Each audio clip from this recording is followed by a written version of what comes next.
Muribuka saga y'umuntu witwa Yago ndetse na Djihad, ubwo buri wese yajyaga yitereka akavuga mugenzi we akamuserereza, akamutuka, akamubwira amagambo mabi cyane, amagambo amusesereza.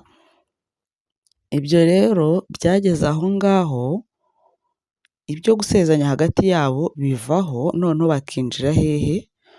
Mu miryango yabo, bakajya ku babyeyi babo, bakavuga ibintu byagiye birakaza abantu benshi. Abantu bageze aho bakazajya babarakara, bavuga bati noneho wowe Yago urakuze bihagije, nawe Djihad urakuze bihagije, mwebwe nimusererezanya hagati yanyu ku bw'ibibazo mufitanye, ariko ahantu mubera injiji mukigira n'intyoza kandi mukavuga n'ibintu bidafite ikintu bidafite akamaro kuri sosiyete ibakurikira, ni uko muri kuzanamo ibintu by'urwango kugeza ku kigero cy'uko muri kuzanamo n'iki? N'ababyeyi banyu, muri kuzanamo iki? Amafamiye yanyu. Ibintu byaragiye birakomeza biba kururu, murabyibuka, biba bibi cyane.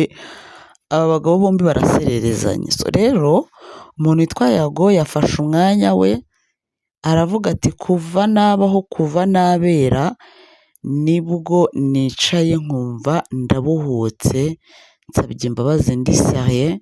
Abandi muri kuvuga ngo ni ibintu by'urwiyerurutso cyangwa se ni izindi mpamvu, muribeshya cyane. N'umutima wanjye urabohotse.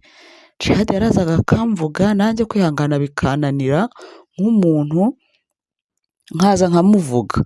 So icyabayeho cyo rero ni uko umutima wanjye njye nemeye kumva yuko nsinzwe, numva ntabwo iyo umuntu agukoreye ikintu nawe ntabwo uzana revenge, ntabwo nawe uzana imbaraga z'umurengera ngo uhangane nawe, ahubwo hari ukundi kuntu witwara kugira ngo mubashe kubana mu mahoro. Nibwo rero Yago yazaga ari seriye, apana ko akunda ajya avuga ibintu ubona yasetse. Ngira ngo mwabonye uko yasabye umuntu imbabazi witwa, hari timu yindi yasabyemo imbabazi, arenzaho igitwenge, arenzaho inseko yarakaje abantu benshi, ati nuko uri akagoryi, nuko uri agacucu, ntabwo wari ukwiye gusaba imbabazi useka gutyo, ibyo hari ikindi kintu bihishe, ni bwa buryarya bwawe, ni hahandi ibintu utari kubishyira ku rwego rw'ubuseriye, ejo n'ejo bundi uzagaruka n'ubundi ukabatotora wirengagije ibyo wavuze, ariko iyo nseko yawe igaragaza iki? Uburyarya n'ubugoryi n'ubucucu. Baramutuka cyane nubwo bitari ngombwa, ariko yageze ku muntu witwa Djihad, ibintu ubona ko yabishyizemo ubuserebe bwinshi, aravuga turi abantu bakuru, turi abantu b'abagabo, ntabwo ibintu twagakwiye kubihoramo ngo dutukane ku iki kigero, twinjire mu mafamiye yacu tuvuge ibintu bidakwiriye kwa ruriya rwego. Njyewe nka Yago ndi ahangaha, nicaye ahangaha, njye ngusabye imbabazi, hari ibyo wankoreye bikambabaza, nanjye hari ibyo nagukoreye bikakubabaza, ariko akanya nk'aka mfashe umwanya wanjye ngusabye imbabazi, kandi ibintu nka biriya ntabwo bizasubira, ibintu nka biriya ntabwo bidukwiriye, turi abantu bakuru b'abagabo, kuko mwa bantu mwisaga yarakaje abantu. Hari ukuntu abantu hagati yabo basererezanya, ariko bageze mu miryango hazamo ibindi, hazamo ibintu bibabaza abantu, hazamo kumva n'ibyo tutagombaga kumva cyangwa kumenya, hazamo ibintu byinshi cyane bitari ngombwa ko abantu bumva.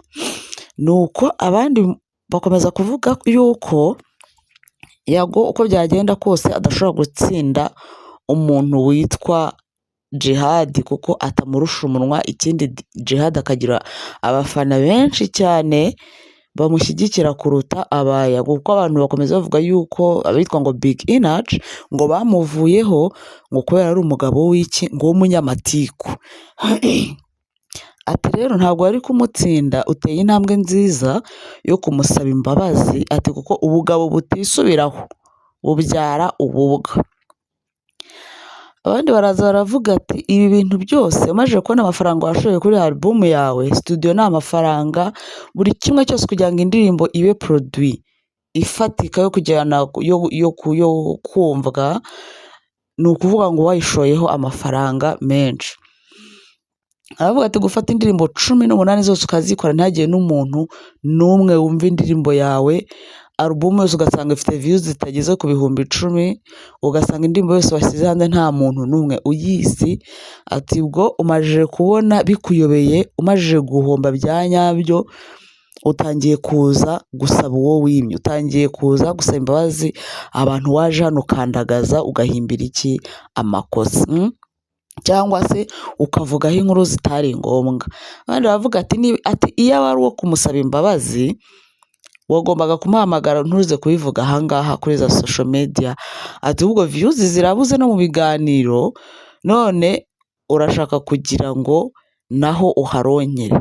Mwa bantu mwe, umuziki si ikintu cy'imikino, si ikintu cyo kuvuga ngo ni ibintu bakorera ubuntu. Urashobora, ugomba gushaka igishoro gifatika ugakora.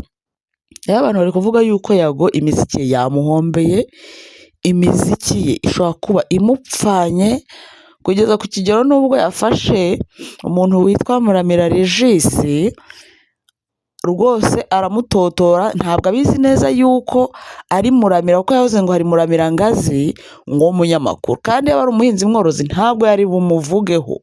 Urumva abantu bavuga ati wa muhungu we ukomeje kugira amatike, imbabazi ze kuzisa nta kintu bisobanuye. Ntabwo wagombaga gutinyuka Muramira Regis ngo umuvuge, ngo nuko yaje muri comment akavuga ngo imiziki yawe ntabwo tuzayumva, yaraguhombeye. Ibintu byinshi uwo muntu yavuze muri comment byinshi, Yago araza amuvugaho kandi atabizi, aravuga ngo hari Muramira Regis azi ngo umunyamakuru. Abantu bavuga ati yaba ari Muramira w'umworozi ntwari bumuvuge. Ahubwo wowe ukunda kwataka abantu bazwi ku imihanda, kuba nubwo yaba Muramira akavuga ibyo bintu nuko nyine yaba adakunze imiziki, nta kosa yabakoze. Ibyo kuvanga abiwanyu ngo ntibakwitaho, ngo ntibashaka kugupromotinga, ibyo ni uburenganzira bwabo. Nabyo byarakaje abantu benshi. Uravuga ati n'ubundi imbabazi zawe ni iza nyiroreshwa nta kintu zivuze, ntiwari ukwiye kuzana Muramira mw'ibi bintu kuko ntubizi yuko ari we, kandi nubwo yaba ari we, niba imiziki yawe yayikunda kandi niba atayikunda afite uburenganzira nawe nk'abandi bose bwo kuza agashyiramo comment. Ariko Regis yavuze ko atari we, yavuze ko ibyo bintu atanazi Yago, amwumva ku mihanda bavuga ko nta nubwo amuzi. Rero Yago ubwo yatinyukaga gutanga comment kuri we, abantu n'undi bavuze ati imbabazi zawe ni iza nyirarureshwa nta kintu zivuze, na Djihad mushaka mujye muhora mukomana hasi hejuru, uri umuntu udashobotse, uri umuntu utagira ubushishozi. Ariko jyewe ku giti cyanjye Yago ndamushimira ko yateye intambwe agasaba Djihad imbabazi, ko na Djihad ntiyoroshye, aba yimereye nk'inkuba iri mu kirere, iri mu gicu. Biba rero ari ibintu bisiyasi, akaba yamusabye imbabazi, birabirwa bashinjanya ubutinganyi, ubunywara urumogi, ibintu byinshi cyane bahora bashinjanya. Bibaye ari ibintu birangiye hagati yabo byaba ari byiza cyane. Yago abaye ari ibintu yavuze akuye ku mutima atazongera kuvuga, byaba ari ibintu byiza cyane. Rero kuba imiziki yo yaramuhombeye ntabwo twabitindaho, niwe ubizi uko bimeze. Ariko mwa bantu mwe mugira ubumuntu, mugira umutima ufasha, n'umuntu yakoze kimwe nuko nawe wakoze. Nk'uko yafashe timu y'abantu benshi akayisaba imbabazi ngo ni promoting ibihangano bye, mwa bantu mwe munasabye imbabazi arazihabwa.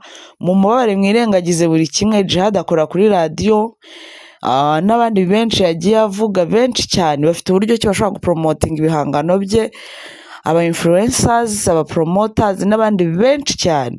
Mumufashe mwuka byaramwe, mumurwaneho. Ntabwo ibihombo bye nta nyungu mwebwe muzabikuramo, nta nyungu muzakuramo. Azimiye nta nyungu, azimiye kubw'imiziki yiwe yanze kumvwa, cyangwa se na channel nta bantu bakireba, nta nyungu mwebwe mwabikuramo. Mwebwe yasabye imbabazi, nimumufashe.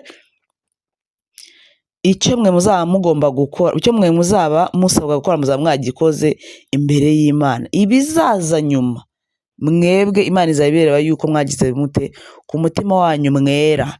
Ngira ngo mujya mureba abantu Irene apromotinga kuntu baba ari abantu bari hejuru, mureba ari abana, muri hano yagejeje niyo Bosco. Urumva rero niba yafashe umwanya agasaba abantu benshi imbabazi, mwoka byara mwe mwirengagize buri kimwe cyose cy'ikibazo mwagiranye. Muri iyo promotion muvuge kuri ya album yiwe, rwose iterambere ryiwe ntacyo rizabahombye, kubera yuko n'igihombo cyiwe nta kintu kizabinjiriza. Mumugirime kandi namwe abantu bitwa big energy mwiminjire mwagafu mu promoting ibintu by'umuntu mwabwiwe yuko mumushyigikiye mukavuga ko mumukunda, mureke kumutererana ari mube bitoroshye. Ara na amafaranga aba yashoye, n'umwanya aba yashoye, kandi abikeneye mwiki inyungu. Arabakeneye kuri cyo no mumukurikira, arabakeneye munakurikira iki indirimbo ziwe muzi promoting. Nk'abantu rero muhora inyuma mumubwira yuko mumukunda, uyu munsi arabakeneye, ntabwo bakeneye mujya muri comment mutukabo batumvikana gusa. Arabakeneye musharinga ibihangano byiwe, arabakeneye mubyumva, arabakeneye mubishyira ahantu henshi